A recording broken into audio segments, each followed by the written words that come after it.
It's 1996 at the Atlanta Olympics. Gloves flashing, Arnold Bolden away well. So is Frank Fredericks, and here comes Michael Johnson.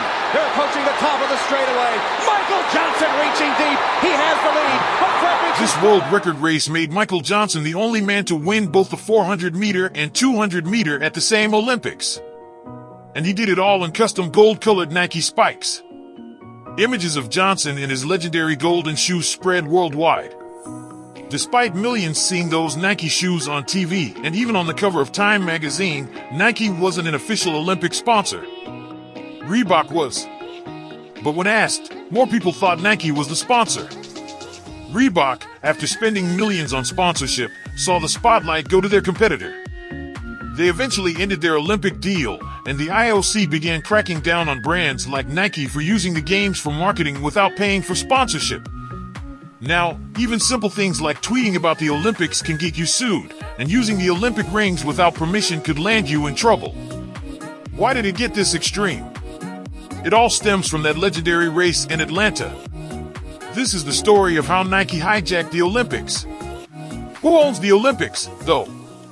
The short answer is the International Olympic Committee, IOC, founded by Pierre de Coubertin in 1894. His vision was that sports could foster international understanding and peace. He valued participation over victory. The essential thing is not to have conquered, but to have fought well. This philosophy became the backbone of the modern Olympic movement, which has grown into a global event with over 11,000 athletes from more than 200 countries by 2016. In the early days, money wasn't a concern. The games operated on modest budgets, and commercial sponsorships were largely avoided. However, in the 1970s, financial struggles hit, and the Montreal Games left a loss of nearly $1 billion. This pushed the IOC to seek new revenue sources. Under one Antonio Samaranch, they began selling exclusive sponsorship rights, revolutionizing the Olympics. Previously, multiple companies could sponsor the same event, but the new model allowed only one sponsor per category, raising prices and limiting opportunities for smaller brands. This move had two major outcomes. First, the Olympics became highly profitable. LA 1984 generated over $200 million in profit. Secondly, brands that couldn't afford official sponsorships had to get creative, sparking the rise of ambush marketing. Ambush marketing, defined by the IOC as an attempt by a third party to associate itself with the games without being an official partner, was exemplified by Nike's tactics in Atlanta. Rather than pay for sponsorship, Nike bought all the available billboard space around the venues, ensuring their logo was on full display during the broadcasts. They also featured star athletes like Michael Johnson and Carl Lewis in major campaigns, and even set up a Nike Center just outside the Olympic Park, drawing crowds with attractions like a basketball court and athlete appearances. Nike's success in ambush marketing prompted the IOC to introduce tougher regulations to protect sponsors.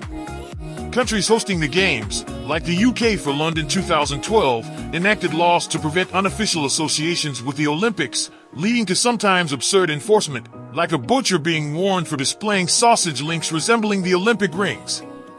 So, how did Nike respond to these restrictions? Ahead of the 2012 London Olympics, they launched their Find Your Greatness campaign, showcasing everyday athletes in towns called London, just not London, UK. Despite legal barriers, Nike's campaign went viral. Adidas, the official sponsor, had paid £100 million for exclusive rights, but Nike managed to dominate attention with a clever, legally compliant campaign that avoided any direct reference to the Olympics.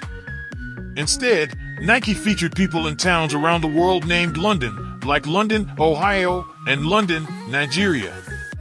The ad embodied the Olympic spirit without breaking the rules, highlighting personal achievement and athletic excellence. The campaign left Adidas in the shadows once more. The ambush was so successful that post-Olympic surveys showed 37% of respondents believed Nike was the official Olympic sponsor, while only 24% correctly identified Adidas.